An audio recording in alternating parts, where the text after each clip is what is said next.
Hi, I'm George Norrie, and welcome to our Coast to Coast AM YouTube channel. Have fun, tell your friends, and share us with everyone. You can also find us on Facebook, Twitter, Instagram, TikTok, and Coast to Coast AM's mobile app. And always remember to log on to our website at coasttocoastam.com for daily articles, the best paranormal information, and all you need to know about your favorite guests. And now you can become a Coast Insider directly through the Coast mobile app. We welcome our international listeners and even offer a free 2-week trial. So don't delay. Become an insider today. All over this country, there are hotspots of UFO cases everywhere. In a moment, Craig Campobasso joins us with his latest work called the UFO Hotspot Compendium, next on Coast to Coast AM. And welcome back to Coast. George Norrie with you. Craig Campobasso back with us. Now, he's a multiple award-winning filmmaker and Emmy-nominated casting director. Craig has 18. He was 18 when he went to work behind the scenes at Frank Herbert's Dune movie, directed by David Lynch. Craig received an Emmy nomination for outstanding casting for a series on David E. Kelley's Picket Fences. His casting career spans 3 decades. He is involved in UFOs. He's written some incredible books, including, of course, the Extraterrestrial Species Almanac, which I wrote a little snippet for him, the UFO Hotspot Compendium. Mr. Campobasso, welcome back to the program. Hey, George. I'm so happy to be back here with you. How are you? I'm fine, hon. How about yourself? I'm really good. Are you keeping busy still casting? Yes. I'm in the middle of casting a feature film. I just finished casting a TV show, and I'm just starting a science fiction movie, which is really cool. Super. Excellent. Yeah. Well, tell us about this latest UFO Hotspot Compendium. I didn't realize that there were UFO spots all around this country. There are around this country, and Canada is the main focus of the book. So when they approached me about the idea for the book, the head of MUFON sent out to all the state directors to nominate their favorite hotspots in Canada and the U.S., and then I received them all. We sort of went through them. We came up with 35 of the best hotspots. I added a few in there that I am very well versed on that the public really doesn't know that much about. We can talk about that later. So then I started digging into the real juice of these stories and gleaning more information from MUFON directors of past and present, digging into archives, working with historians. And so at the end of each segment, like, for instance, the first segment in the book is Giant Rock and the Integratron, is what we do is we will have the outcome from the investigations, if Project Blue Book had anything to say, if MUFON had anything to say, and all of that good stuff. And then at the end of each chapter as well, I give everybody a list of things to do when you're actually near that site that pertain to that site, giving everybody the information, addresses, websites, phone numbers. And then if people are really into it, I've already had a guy send me a video with the book saying, I am going to every single one of these and I'm going to document it. And I think that is really awesome. And anyway, but also if people are really interested on where George Adamski met Orthon, you get the coordinates in the book. Where Travis Walton was abducted, you get the coordinates in the book. Where Lonnie Zamora witnessed the 2 ETs outside of their ship, that's also in the book. And then just to round out at the end of the book, really fun things to do for the UFO tourists, alien specialty stores, tours. You can even rent. I found a guy who has the coolest UFO that you can rent for parties, and it lights up. And then I give everybody all of the UFO conventions and festivals, where to report UFOs, abduction and experiencer support groups, and where everyone can find out the latest or current UFO information, reports, and photographs. I first met Craig a couple of years ago when he was working on his book and his film called Stranger at the Pentagon. That was a classic, Craig. Oh, my gosh. That's so good. We're still working on raising the money for the big feature film.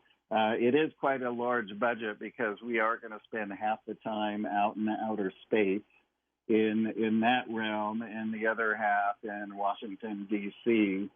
And anyway, we've got some good representation that is getting it out there to people. But listen, if there's any millionaires or billionaires listening, call me.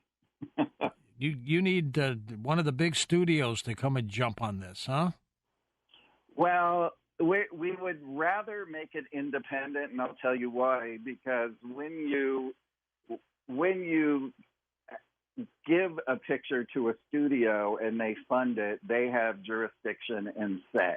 Yeah. And they can take your story and change it and recreate it. That was one of the things that I promised Dr. Frank, is that I would maintain the integrity of the book so that they don't make Valiant Thor the next Captain America, right? Because everything is so big with all the superhero movies. So we would prefer to do that and then take it to studios, because then the power remains in our court, and they say, okay, this is great, we love this, and then you get distribution also that way. So, Craig, let's talk about some UFO hotspots. What seems to be in this country the area that has the most? Well, there's three actually that are that I know of that I have been to, and the first is the ECETI Ranch in Trout Lake in Washington, D.C. Now, the ranch is many, many acres. I've heard about this place for a long, long time. And there's a skywatch area where you come, you go on their website, you set up a time to come to do sky watching, and you bring your own chairs, all that, and you can sit there. They do have a ranch hand that will come out and talk to everybody and tell them what to expect. And almost every single night, you're definitely going to see a UFO up there in the sky. And I saw several when I was there through night vision binoculars. They do have a pair there with the ranch hands. And then they use a laser pointer, and they'll point it out. And then they'll say, okay, I'm going to telepathically connect to it. And then they'll say out loud, okay, move to the left. And I actually did see this, where it moved to the left, it moved to the right, it went up and down.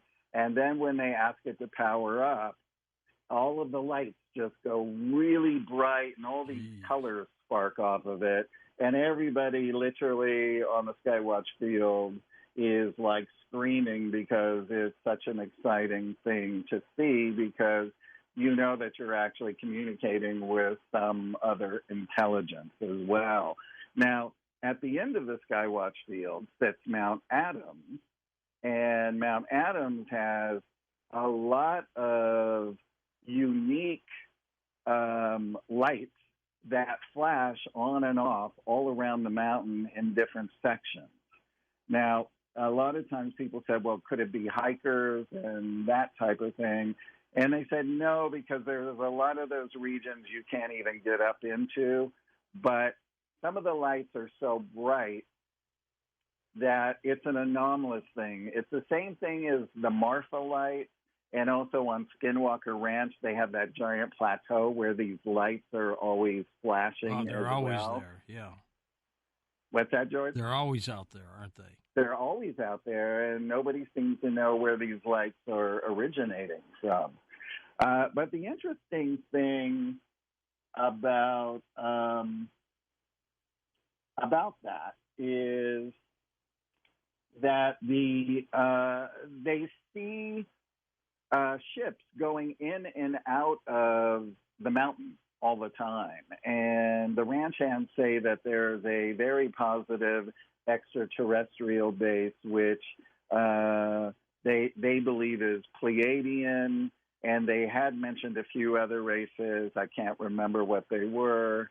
And what happens is you see light coming in, or you may see a ship coming in that shifts into light, which is, we speculate, is that it is going out of the third dimension, shifting into the fourth to go through solid matter. And when it gets into its base, it comes back into the third dimension.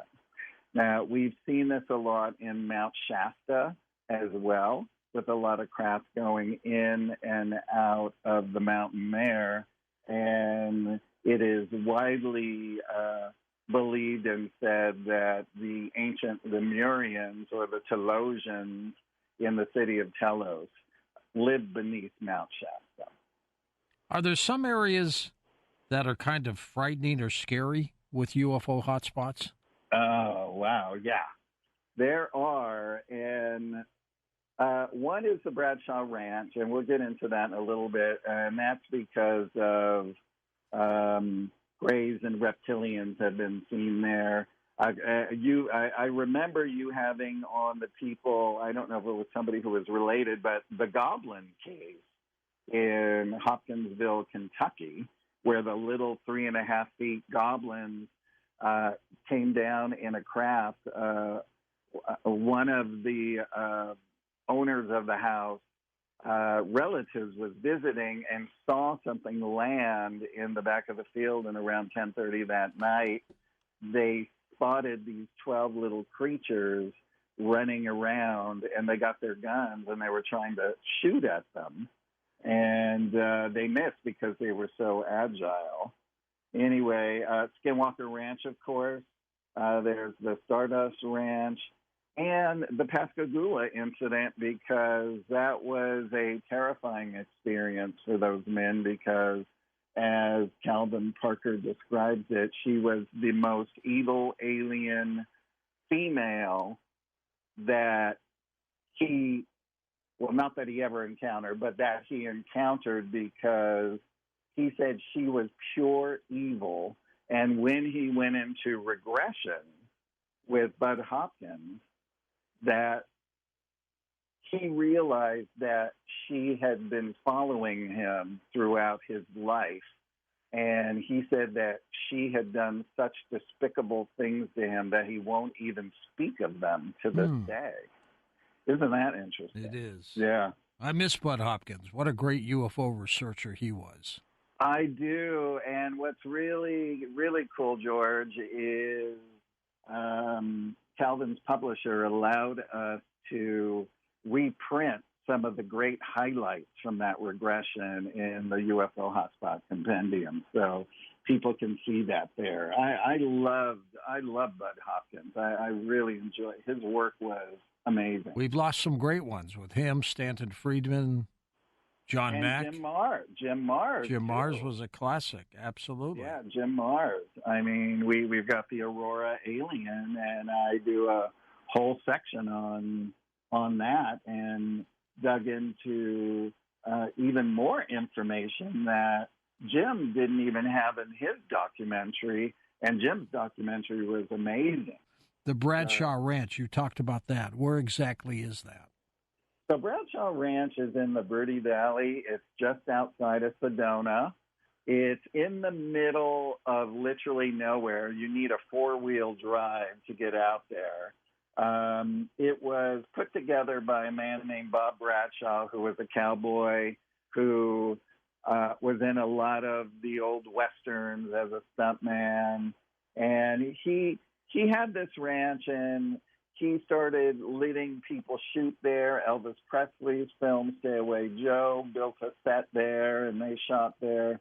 And so he started making it sort of an entertainment place where they did rodeo shows, covered wagon rides, they'd have cookouts. So interestingly enough, one of my longtime friends she worked at the Bradshaw Ranch in its heyday, and she has told me all of these amazing stories from the time when she worked there. And she said, once I saw the sun going down, I made sure I got out of there because you don't want to be there at night. It is scary as all get out. Now, I've gone there twice.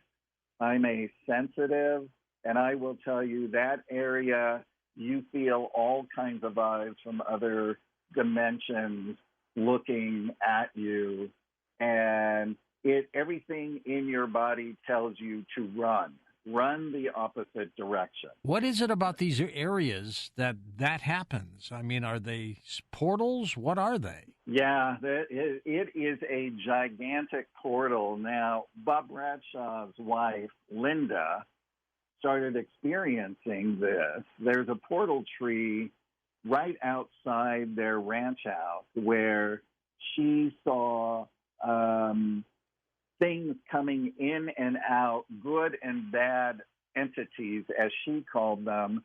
They would experience them in different ways, right? There was a craft that landed in broad daylight that Bob saw, and he said, I want nothing to do with this stuff ever. He went back in the house, and that was it for him. Linda continued. One night, another craft landed in the middle of the night, and Linda's son from another marriage saw these little grays running around the property in the middle of the night. He was staying in the homestead house and with a friend, and they ran to the big house when they saw the coast was clear and woke up Linda, and they were sitting in the living room having coffee, and they were telling her about what they saw. And then a gray literally walked right by the living room window. And when Linda got up to open the door quickly to see it, because she was very intrigued by this phenomenon, she was not in fear of it. It had just totally vanished. Another night, their dogs were barking like crazy. She went out to investigate, and they were surrounding something that was invisible. They were looking up, and they were barking at it ferociously. And she heard really heinous hissing. And so that frightened her, and she got the dogs in. And when she went out the next morning, what she saw were reptilian footprints. Now, one of the UFO researchers in Sedona I really work closely with here, and he says there's a few alien military bases in Sedona. So could they be with grays and reptilians, since this is what they experienced on the ranch, was part of that underground base on their 140 acres of land? We don't know. Were they trying to scare them out of there? Just what were they trying to do? But we know the veil is very thin there, because when they took pictures or video, they would all of a sudden see into another dimension. They would see, once they saw a dinosaur walking around. Jeez. Yeah. And and another time there was telephone poles, and there was no telephone poles facing that direction in the middle of nowhere. There's other cool things I'll leave for the readers to see in the book about that. Another hot spot is where there was a great case in Socorro, New Mexico. That was with Lonnie Zamora, the police officer, right? It was with Lonnie Zamora, the police officer. It was an amazing case, and it was interesting to talk to a few people about that. One in particular who had spoken to Lonnie's wife, who's still living, and she said it really destroyed him, seeing what he saw. But not only that, it was the constant press and people coming at him over and over and over and over again. Now, there was one of the first documentaries was called Phenomena 7.7, which Dr. Frank Strange's was one of the Mm-hmm. producers on. I was trying to help James Fox find it so he could put that into his last documentary, and it just disappeared into obscurity.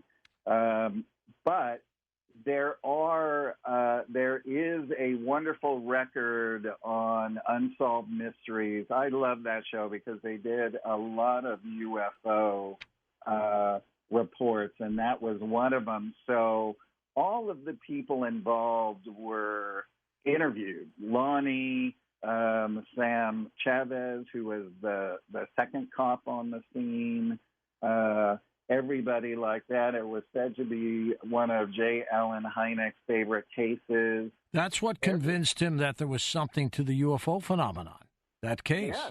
Yes, exactly. And everybody, if I can recall, I do have the endings of what Blue Book said about it, but in the end, they couldn't prove that it happened. But everyone believed Lonnie Zamora because he was such an upstanding citizen, and why would he put himself through this ridicule? Now, there was another family that did see it as well, and they even interviewed on Unsolved Mysteries the son, who was young at that time in the car. They had actually seen it, and it went when it went out over into the desert. They were at a gas station, and so they interviewed him all these years later, giving that testimony as well. So yeah, it's one of my favorite cases around. It happened 5 years before we went to the moon, didn't it? I think so. I think it is. And I had thought for a long time what he saw might have been two astronauts, that they were testing the lunar lander. But apparently not. Apparently not, because nobody could prove what it was, because they went through all of the Air Force, everything to see if anything was out at that time, and nothing was. I'm just trying to find the date. It was 1964. Yeah, April 24th, 1964. And we went to the moon in July of 69. Yes, absolutely. And one of the interesting things, I just want to read you this one little thing that I found interesting, which was an unclassified Blue Book file that shared the Air Force's policy governing the disclosure of records. That was dated June 27, 1967. I'll spare you all the boring details, but it says the determination of whether a significant purpose is served by withholding information under the provisions of paragraph 4 is within the sole discretion of the Air Force. I love that. Next one, we have to talk about Valiant Thor. Oh, yes, absolutely. The stranger at the Pentagon, right? Yes, Valiant Thor. I have a section of Valiant Thor in here as well as Orthon, the George Adamski case as well. And Valiant Thor, I'm going to try and give you guys a little bit of different information than I normally do. Dr. Frank told me that Valiant Thor was coming to Earth well before his allotted time frame of March 16th, 1957 through March 16th, 1960.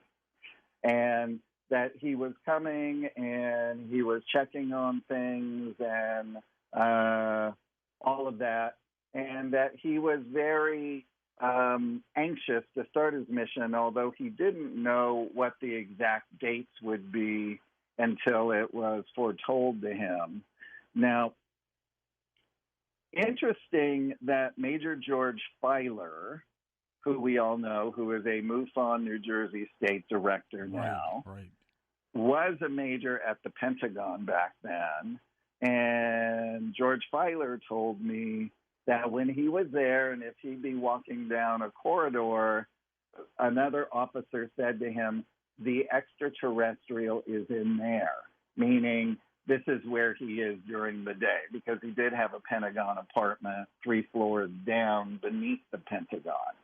Now, we flash a little bit ahead, and George tells me that, or we flash backwards, and George tells me that he was on an airplane, and sitting next to him is Michael Rennie, who played Klaatu in The Day the Earth Stood Still.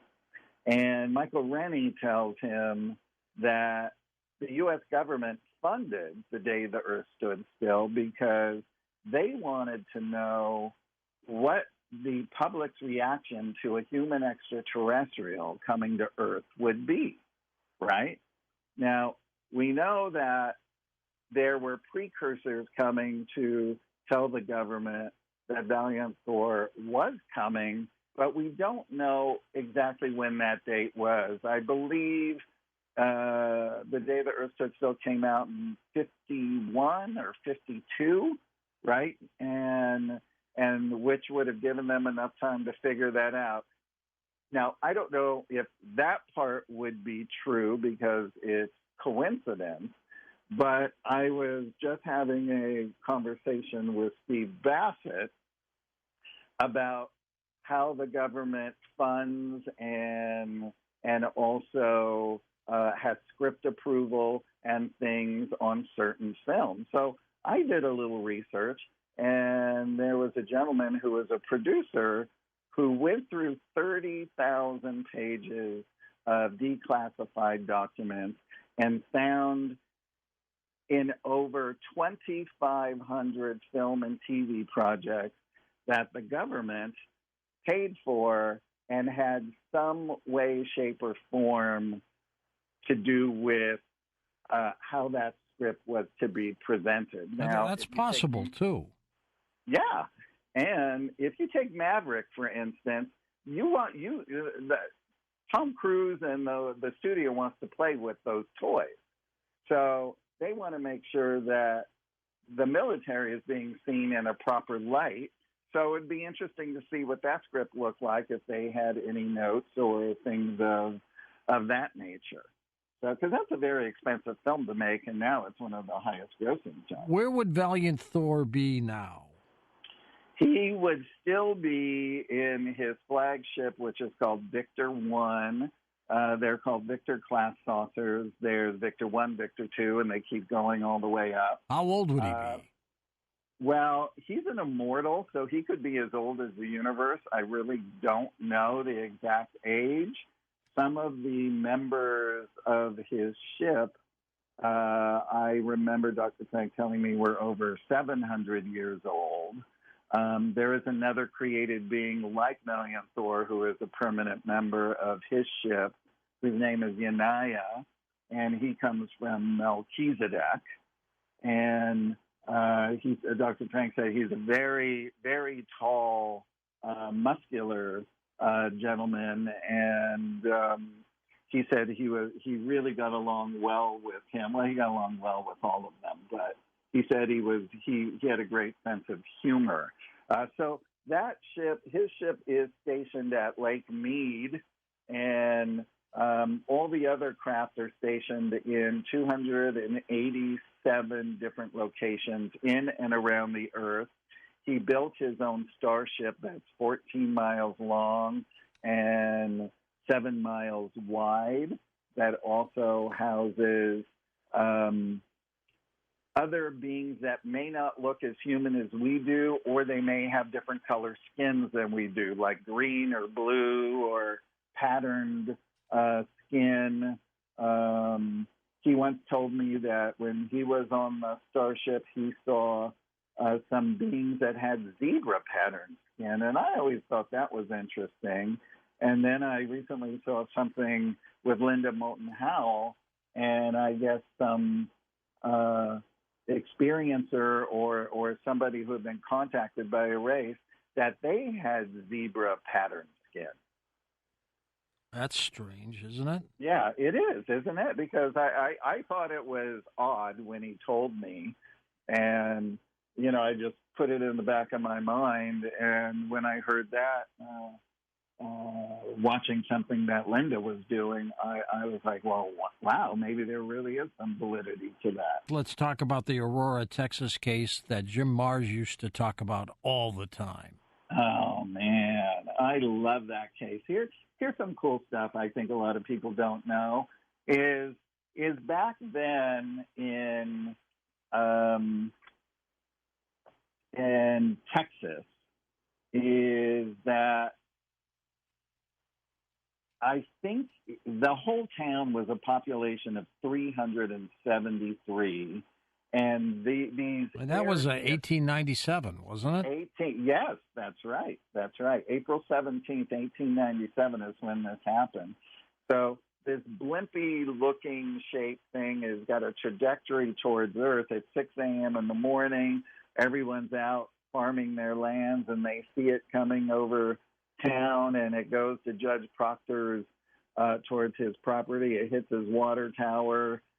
Everything shatters in a million different pieces. People rush over there because Judge Proctor was out of town, and they find this small being who had lizard skin, black eyes, very thin body with a silver bodysuit that was skin tight. And it was oozing black blood. It eventually died, didn't it? It did. Now, there's two reports on this, and these reports are coming from newspapers back then, because remember, nobody was censoring anything back then. We didn't have a military, so to speak. We didn't have any of these things. So what people saw, they reported, and that's what was put into the paper. So one report was that it was dead when they got there. Another report was that it was alive. They moved it into the barn to try and revive it, and they couldn't revive it, and it died that afternoon. They gave it a good Christian burial, as they said, the very next day. Now, can you imagine what a preacher would be doing over this? I mean, I don't even think they had the concept of alien beings or anything of that nature. And didn't they bury it and then somebody dug it up or something? Well, they did. They buried it in the local cemetery. It had a gravestone, and the marker was a piece of stone with the ship with 3 circles on it, right, for windows. And then over the years, that disintegrated. Somebody replaced it. Then somebody stole that marker. Over the years, people like Bill Burns and other people have gone out with the radar, the penetrating radar, and it says that something's there, but it's collapsed, but it can't prove or deny that a body is there. There's other reports that the cemetery people moved it when it started getting a little too heated around the Jim Mars time when the story got to be big again and they had a lot of looky-loos. There was even one guy who was going to take him to court to have it exhumed, and that didn't happen. So they actually put policemen there in the cemetery to make sure that none of that happened. So the summation of it is that the little alien was moved somewhere else so that it could rest in peace wherever that is. Or if we hypothesize, maybe the Air Force knew about it at some point, went in, took the body, and that was it. We really don't know about where it was moved or if it was moved. But it's gone now. It's gone now. It's definitely gone now. Craig, what's your website for folks? It's Autobiography of an ANET and to get the UFO Hotspot Compendium, you can click on other books. You can get the ET Species Almanac there as well. And you've got a Facebook presence too, don't you? Yes, Facebook, and all of these are on Facebook as well, and myself. Shag Harbor in Nova Scotia, Canada. That's right. Absolutely. Tell us about that story. Well, that story began with a 18-year-old gentleman by the name of Lori was with his girlfriend on the shore, and they saw something falling from the sky, and it crashed about, they estimated 200 to 300 yards out at sea. They believed it was a downed aircraft. Now, he called the mounted police. They came out. Their main concern was for survivors. So they quickly got a boat, one of the policemen and somebody else. They got a couple of rescue guys they called in. They went out in their boat. And as they are approaching it, what they could see were these sort of orb-shaped bubbles in the water that were glowing, and as they approached and got closer, they sank deep beneath the depths. Now, when they got there, they didn't see any wreckage, and all they saw was this long stream of this yellow foam. Now, Chris Stiles, a former MUFON investigator, reopened this case in '95 and found out a lot more interesting factoids, shall we say. And I asked Chris, I said, Chris, did anybody get some of that foam? And he said, well, they tried to scoop it up in nets, but it would just go right through. It wouldn't stay thick, so they were never able to get it, as a matter of fact. So they revived the case, and so after interviewing the original witnesses, the Navy divers and all of that, they found out that this now USO moved 25 miles to Shelbourne Harbor, which was close to a NATO submarine detection base. And the USO remained stationary there while Navy vessels stayed above it. A few days later, the Navy decided that they wanted to see what that craft was, so they were attempting to go down, but all of a sudden a second craft underwater came and met its sister craft, so they decided to just observe it. And for a week, this other ship seemed to lend a hand to the sister ship. And anyway, so after a week, the two USOs crossed the Gulf of Maine, and they shot up and out of the water and took with them the secret of their identity. What a great case. You know, we've only touched the surface of just a few of these cases, Craig. Yeah. But what does this tell you about what's been going on for years? It's been going on in this book, we go all the way back to 1897. But we can only imagine, we know in Egypt, in the hieroglyphics, you see flying discs, you see helicopter-looking things, you see bombs, you see all of that. You see it in a lot of ancient writings. Of course, we have the American Indian tribes that talk about the Star People that go way back, have depictions in caves and things of that nature. So we know it goes back quite a long ways. And I even believe, I can't remember, it was Tutmos III was one of the very first recorded incidents of a flying disc. And he thought it was so important, he actually had his scribes put it down on papyrus. So we actually have that from the time of Pharaoh Tutmos III. Let's take a few calls here. Carol in Tallahassee, Florida. Welcome, Carol. How are you? I'm up late. I mean, it's after 4 a.m. my time. It is. But Perfect. this show is definitely keeping me awake. It is one of the best ever. So credible. Thank you, Craig. I will definitely be buying your books. And I like that you're linking your information to MUFON, which I think is, really credible. Any comments you have on what I'm going to say? I think that there is a universal law around the universes that is based on non-interference. In other words, as my husband used to say, every can needs to sit on its own bottom. And these ETs have different objectives, and some of them are not based on non-interference. Some of them are based on their own. Just any comments you have on those ideas? Sure. And by the way, just so you know, this is a MUFON book. MUFON has books now, and I think, the ET Almanac was, I think, their 6th book, and this is their 8th book. That's great. As well.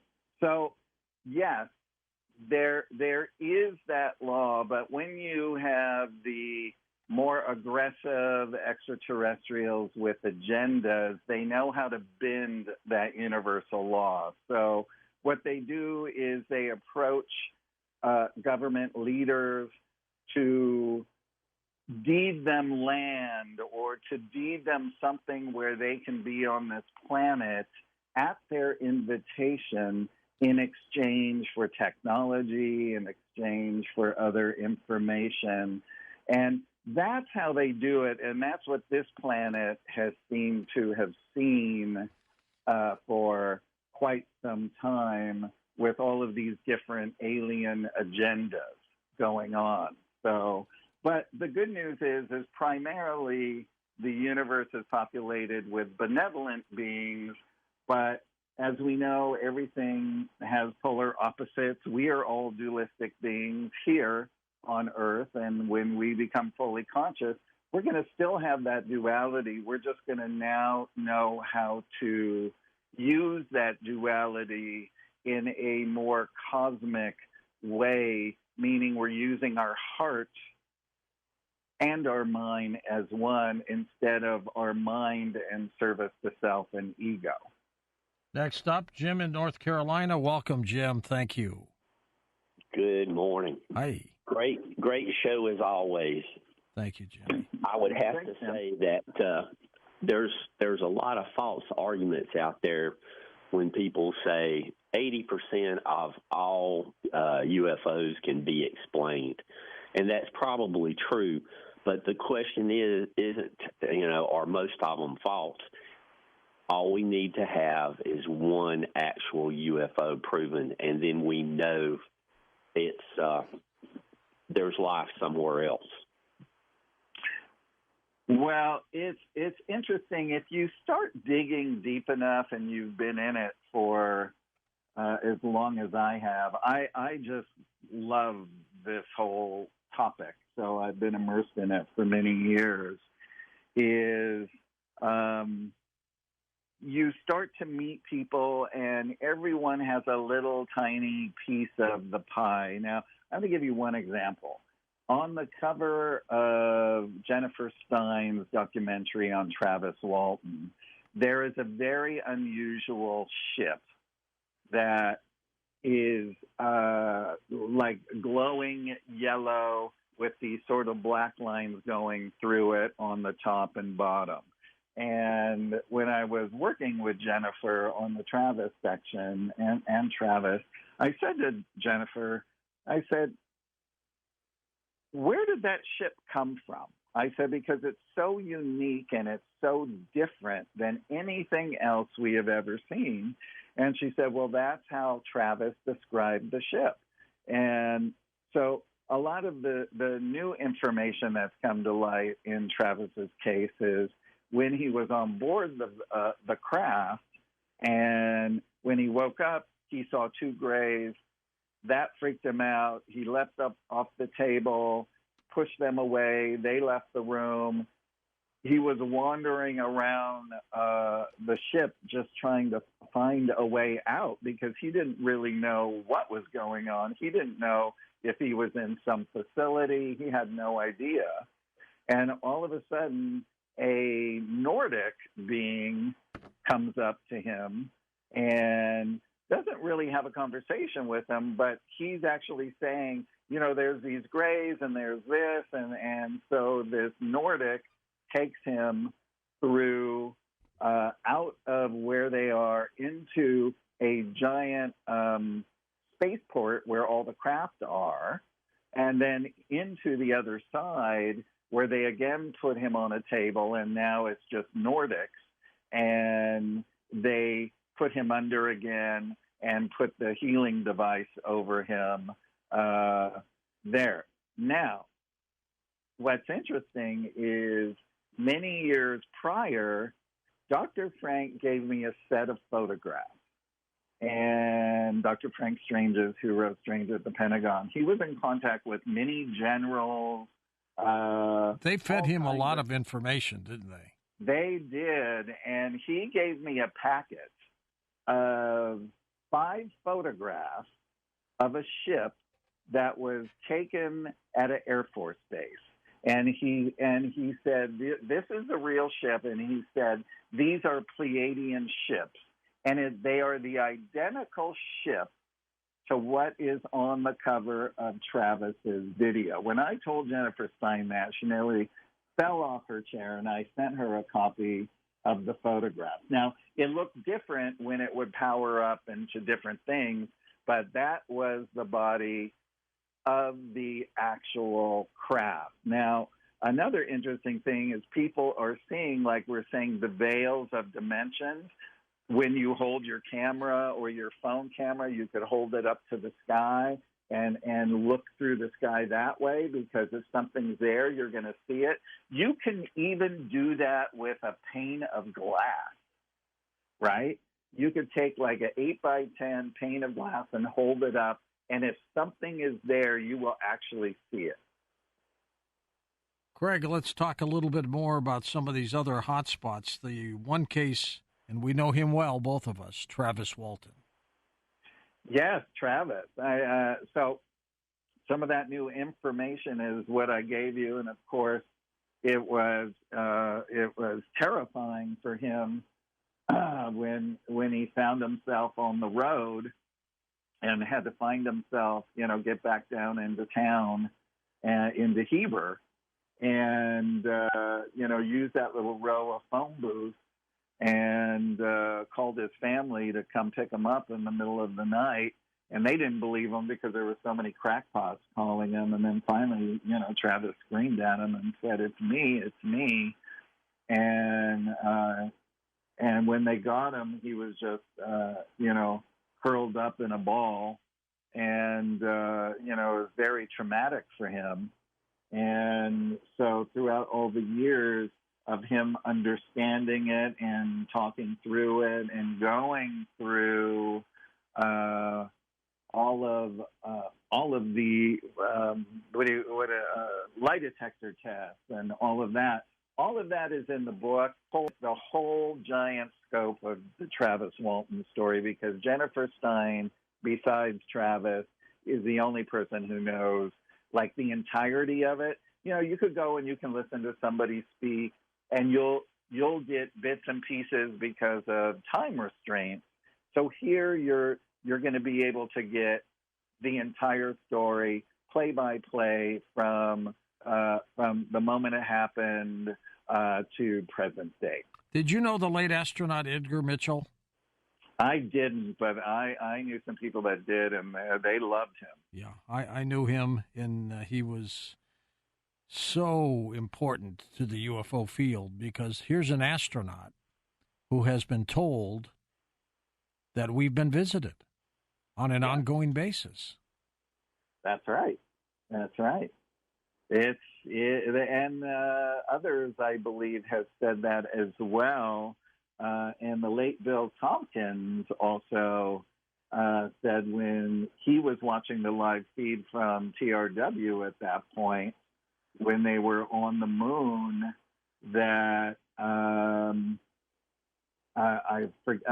can't remember if it was Neil Armstrong or somebody. I think it was Neil Armstrong who said, "We are not alone," and they saw all of this whole row of giant ships that were there, making its presence known as well. So there's so many stories and all of that, but you have to go all the way back. I always love what Paul Hynek says, and when he talks about the Disinformation Acts, all the way back when we had all those flying saucer movies back in the 50s.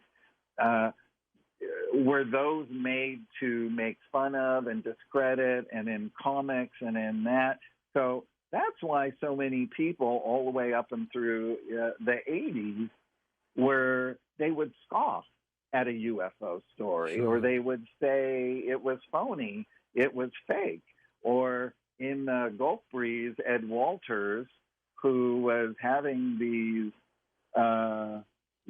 photographing the ships and all of that, he moves out of his house, and all of a sudden the guy who's living there finds paper plates made into the ship saying that he actually, was making those, was using that to photograph them as well. And what's interesting about that case is John Schussler, who was then the director and founding member of MUFON, he said that about Gulf Breeze, that Pensacola area had experienced over 130 UFO incidents that were seen by over 200 witnesses. MUFON's Donald Ware stated also that the Gulf Breeze reports included 135 witnesses. 4 of those witnesses reported seeing alien beings, while 6 reported seeing blue beams, and 9 reported missing time, raising, of course, the possibility of alien abduction. Now, those craft were like 3-tiered, and they looked like a beehive. And Dr. Frank Strange has told me that he said, Valiant Thor told me, if you ever see a ship that looks like a beehive, those are really evil beings. Run as fast as you can away from it. Feet don't fail me now, right?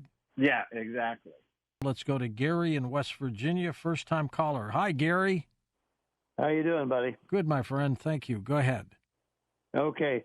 No, as I reported earlier or said earlier, I'm a retired commercially rated pilot. This is not current. It was some time ago when I was living in Michigan, and I was inbound I was on the southeast track inbound to Detroit Metro. I'd already called the tower. I reported it there. They acknowledged. They knew I was coming. And then as I got closer, I reported what I saw, and they acknowledged that as well. And so I went ahead and did what I was going to do. I landed and all that. But I never heard a word back, never heard a thing about it. So it was just kind of strange. I saw it. And the cone was not doing anything. It was stationary. It was just there. So what a great sight. Pardon? What a great sight to see something like that. And, Craig, there must be so many stories like that. There are a lot with stationary. There's been photographed with a gigantic upside-down pyramid stationary over the Pentagon, and then also filmed at another time the same exact upside-down pyramid over the Kremlin. That's remarkable. Keep doing what you do, Craig, and thank you for being on the program. Great book. The cover of that old Cadillac looks fantastic with an alien driving it. Folks, it's called the UFO Hotspot Compendium. And, of course, UFOs, as we continue to talk about them, extraterrestrial life, ghosts, and conspiracies, it doesn't get any better than the late Brad Steiger. Tell me about the story of Epsilon Butes. This is an incredible story that a lot of people might not be aware of what very well could be an alien object that is circling our moon.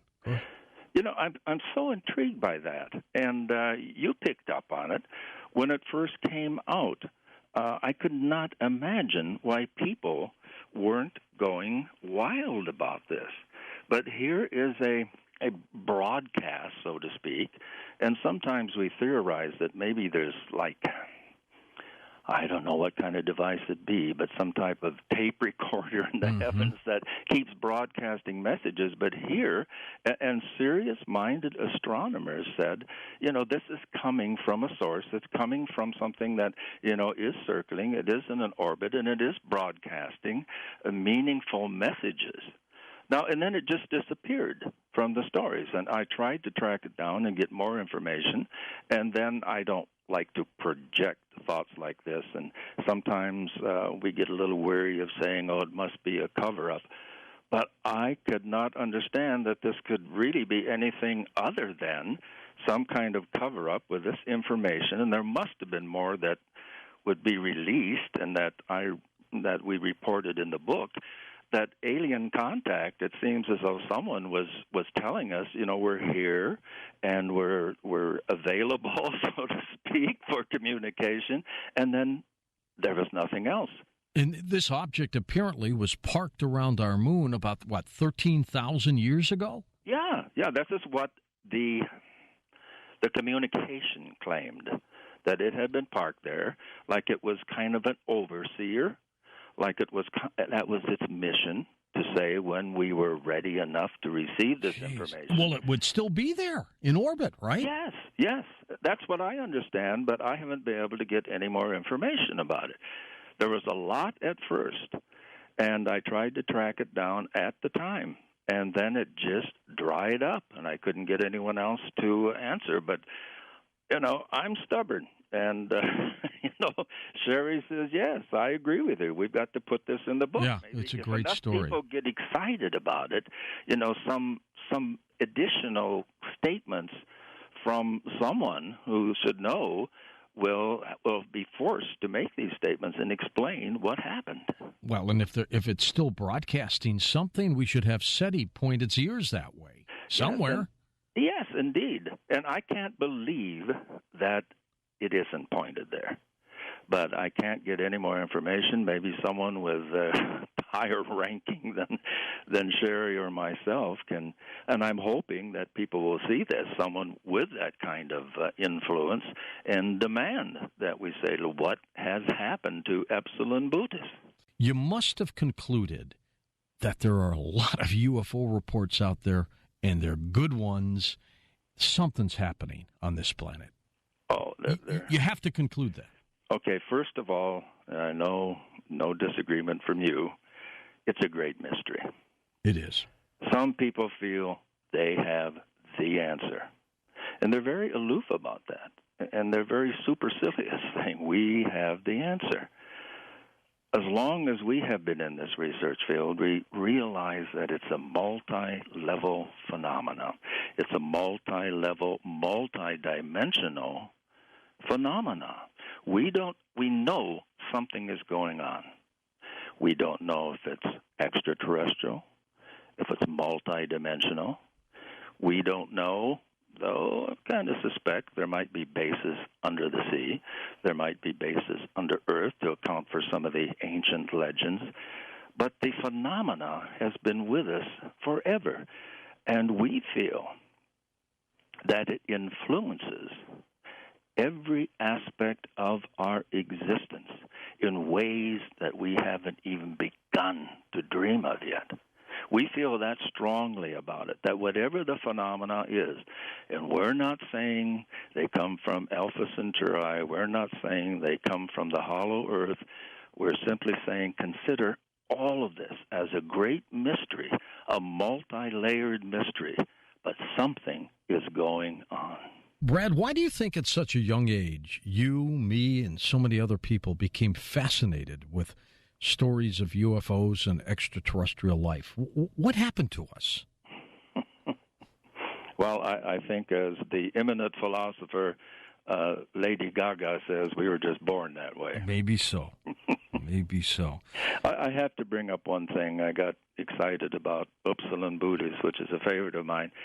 Some people like to play the name game with research, and I think we cannot overlook that the British astronomer who made the discovery of this robot satellite was named Duncan Lunan. How about that? So again, moon, it's beside the moon.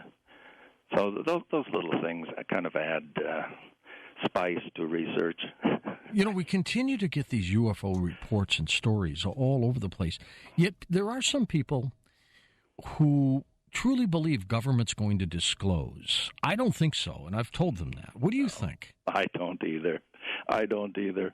I've said that, I think as long as I've been researching in writing, I should say, which goes back to the 50s and the first book in the 66 about UFOs, I've said then it's not going to. And people say, well, they can't keep a secret. Oh, yeah, they can.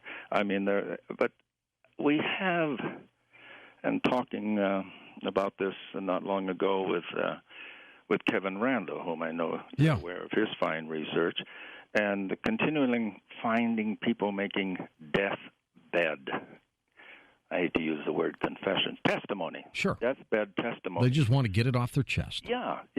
And you know, I can't see why someone has kept it secret all of their lives and then on their deathbed would want to leave that as part of their legacy. So it seems we're building up to a time of disclosure, but I really am not optimistic about this coming anytime soon. I know our friends in the exopolitical side of it, they're very enthusiastic, and we hear from them regularly and respect all of their research and what they're trying to do. And, you know, they're optimists, and I'm trying to be a cockeyed optimist as much as possible. So I'm hopeful that we will have some sort of great revelation, but I'm just not terribly optimistic that it'll happen in our lifetime anyway. Yeah, unless it's a mistake. A mistake. A mistake or something like that happens. Good one, George. Let's go to the phones. David in Pleasant Hills, California, west of the Rockies. David, go ahead. You're on with Brad Steiger. Hey, George. Hey, Brad. How you doing tonight? Oh, okay, George. Good. What was your name? David. I'm David. David. Okay, David. Yeah, how's it going? Yeah, I had a couple people that I've been kind of researching lately. I've seen a few YouTube videos. It's all over the internet with stuff like what John Lear has talked about. One of the big ones is Stephen Greer and that congressional. I think it was a congressional hearing that he was trying to get going as far as disclosure goes. Things like one thing I wanted to say though is I don't think we'll ever see disclosure because, as far as I know, the Bilderberg group is being controlled by the Greys. And as far as that's going on, as far as all that secrecy and these destructive agendas are going on, we're not going to see anything come out in the open. Let's hypothesize about this, Brad. You know, this group, the Illuminati, the Bilderbergs, these people, you think they're being controlled by ETs? I would say not. I think they just don't want us to know because they're afraid they will lose control of us. Yes. No, I don't. One stays open, as I certainly have to do, and you certainly have to do, George. Yeah. Stay open to all. And, you know, I'm open to that type of comment, but I think the Bilderbergers, Illuminati, and there's a lot to write about conspiracies. We're just being overwhelmed trying to keep up with that. But, again, the caller agrees that there's probably not going to be disclosure as far as groups being controlled by ETs or aliens or multidimensionals, whatever. That I think the whole field has and can have a certain paranoid aspect to it. And I think we have to be aware of that. I've seen so many friends since I began really kind of lose it, who were serious researchers, got in a little too deeply, felt that they really had insight into the truth.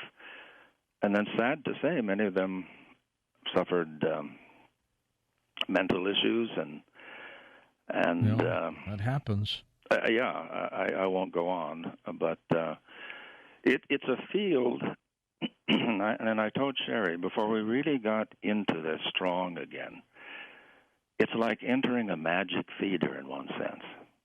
And I said, things are going to happen, because when I was really into it in the 60s and the 70s, things that just beggared normal, sensible descriptions happen. And when we really got into it, those strange, unexplainable, mysterious things happen. And you get information from many sources, and then things are... You just have to watch a very cautious line. There's something about entering this field that you have to stay balanced. You really have to know yourself. And that's why we maintain that. A time of meditation, a time of prayer, a time of reading from the Holy Scriptures of all faiths. I think you have to have that kind of balance. And it's a field, we are convinced, and I'll say it again, it's the great mystery that affects all of us. Oh, it sure is. In so many ways. What fascinates me, too, Brad, these stories of submersible UFOs. Oh, absolutely. Absolutely. They pop out of the ocean. They're witnessed by sailors and people on boats, ships. Truly incredible stuff. Marvelous stuff. And get those stories we receive all the time, from shrimp fishermen and other fishermen and military men, Navy men, and so forth who write us with their reports. Can you imagine being on a boat and you see a UFO smash itself out of the water and just take off? Well, we stood on a shore of a lake in Peru and saw that happen at least a dozen times in one night. Yeah. No explanation what we were really seeing, but we all knew what it looked like we were seeing. Anything going back in or just going out? No, they go out, too. They would come in and out, dive, then go out, and almost like they were putting on a little show for us. Let's go to Clearwater, Florida. Scott, east of the Rockies. Hi, Scott. Go ahead. Hey, good evening. They were putting a show on for you, Brad. They knew that you'd be watching, so they put on a little play. Okay. All right. You can't figure out what these things are, but I figured it out when I first heard about, the UFOs. Actually, they're supernatural. I don't know why you don't want to actually say they're supernatural. You say they're multidimensional, but you can't really, you kind of stay away from saying they're actually supernatural. I don't think you've read many of my books, have you? I haven't. I've never read any of your books, Brad. Well, then you would know that I began speaking of the supernatural aspect back in the 60s, much to the dismay of my fellow researchers. And, I still think a lot of people will say they're dimensional, they're demonic. Mm-hmm. I still think they're coming from planetary systems within our galaxy. Well, you cannot deny that as a workable theory, but as we said, it's such a multi-layered theory. And certainly the spiritual or the supernatural, that's kind of a knee-jerk word for a lot of people, but I think we understand what we mean when I say that. That aspect of another dimension, another world, another supernatural, whatever you define that, because there are so many similarities between UFO phenomena, aliens, and ghosts. The Coast mobile app is now available for download on iPhones and Android devices. You can become an insider directly through this app. This is a great option for our international listeners, and new users will also receive a free 2-week trial.